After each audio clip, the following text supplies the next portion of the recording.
Jerry was pretty critical of the coaching staff and the things that happen in the game. Do you ever think sometimes when he says those things that can undercut messages that you guys have for players?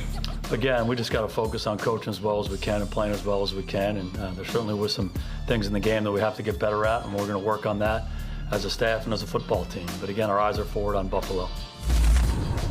That's Jason Garrett meeting with reporters on Monday. He was asked a very specific question, Chris. Do the things that Jerry Jones said, and we talked yesterday at length about the criticism of the coaching staff directed by Jerry Jones, does it undercut what you're trying to do? Jason Garrett didn't answer that question. He didn't answer it, which tells me what the answer is. The answer is, of course it undercuts what I'm trying to do. What can he say? That's one of the reasons why he's had that job for so long. Sure. He's had that job for so long, Chris, because he lets Jerry be Jerry. He lets Steven be Steven. They take up all the oxygen in the room. He just coaches the team. They don't want a Jimmy Johnson. They don't want a Bill Parcells. They don't want somebody who's going to come in and say, just go sign the checks and leave me alone. I know what I'm doing. And it's worked until, you know what happened?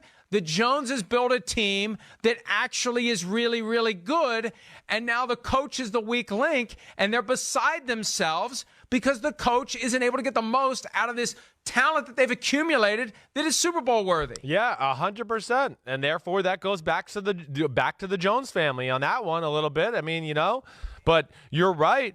The Jones family's built, an unbelievable Super Bowl team. I mean, just break it down, right, Mike? I mean, if you're just going to talk about the Patriots versus the Cowboys the other day, okay, who's got the better offensive line? Cowboys. The running back? Cowboys. Quarterback? Hey, it's close. It's debatable. Dak Prescott's in the prime of his career. I'd probably give him the edge right now. Just as far as right now, this second. Defensive line.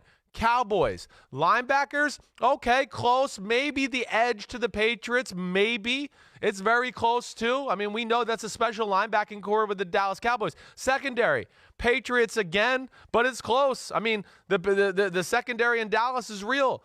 I mean, there hasn't really been a game this year where Dallas can't walk on the field and go, our 22 is the better 22 on the field. And that does not reflect well on the coaching in general, and that's the issue, and that's why the Jones family's going crazy.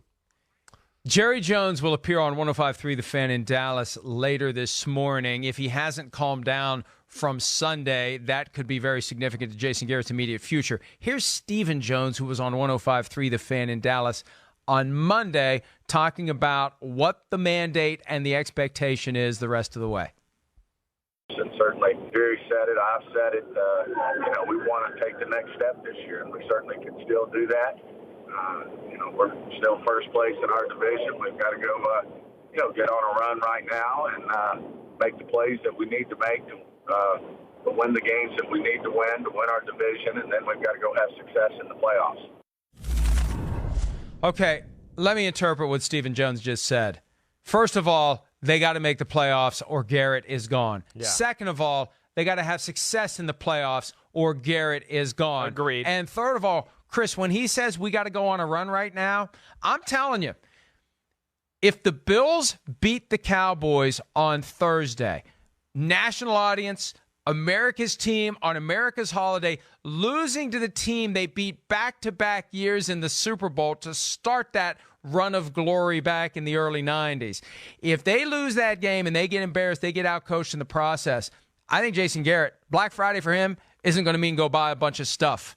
It's going to mean pack up your stuff and get the hell out. Ooh. I think it could happen Friday if they get beaten by the Bills and embarrassed by the Bills and outcoached by the Bills on Thursday. I'm not saying that's going to happen on Thursday, but if it does, I know what I'm going to be doing on Friday. I'm going to be paying close attention to any and all news coming out of Dallas because I think he could be in trouble as soon as Friday. I agree with you that they have to make a playoff run to save his job. I really do think it's come to that point where they're going to have to win at least one, probably two games. As the way it looks right now, I would go, if the Cowboys aren't in the NFC Championship game, he's in trouble. To the other thing is, I don't know if I agree with the Black Friday thing just because, hey, they are still winning the division, and they are still a team that if they can get in the playoffs, they're dangerous because of all the things we talked about earlier in the segment. They're very talented. They're big and powerful, and they can dominate the line of scrimmage up front. So there's things that translate to playoff football.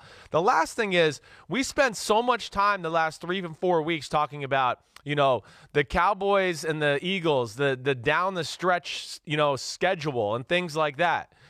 Here we are a few weeks later, and now the Eagles have the easier part of the schedule. They got through it as far as the Seahawks and Patriots, and they lost both. But Dallas did nothing to separate themselves, and now you look at the two schedules, and I go, well, Dallas has got a harder schedule than the Philadelphia Eagles. This is trouble. I mean, they got the Bears, the Rams, the Bills, like you mentioned. They're all still there on the schedule. You look at the Eagles, and I go, whoa, Dolphins, Giants, Redskins, Cowboys, Giants. They're going 4-1 down the stretch here. So the pressure's on Dallas to win some of these football games, and some of the teams they're playing got good defenses and going to be a pain in the butt. And let me tell you, I think if the Eagles weren't in the midst of such a bad season relative to what we expected from them, Garrett may already be gone.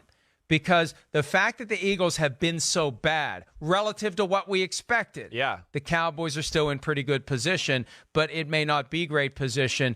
And I also think that if they're going to make the move and they know they're going to move on from Garrett, there may be some wisdom in giving Chris Richard an opportunity to drive the car before they make a coaching hire, because maybe he's the answer. And if he can turn it around, if he can get more out of this talented team down the stretch, maybe he coaches his way into the job for next year. Hi, I'm Mike Tirico, and thanks for watching. Make sure to hit subscribe for the latest news and highlights from NBC Sports.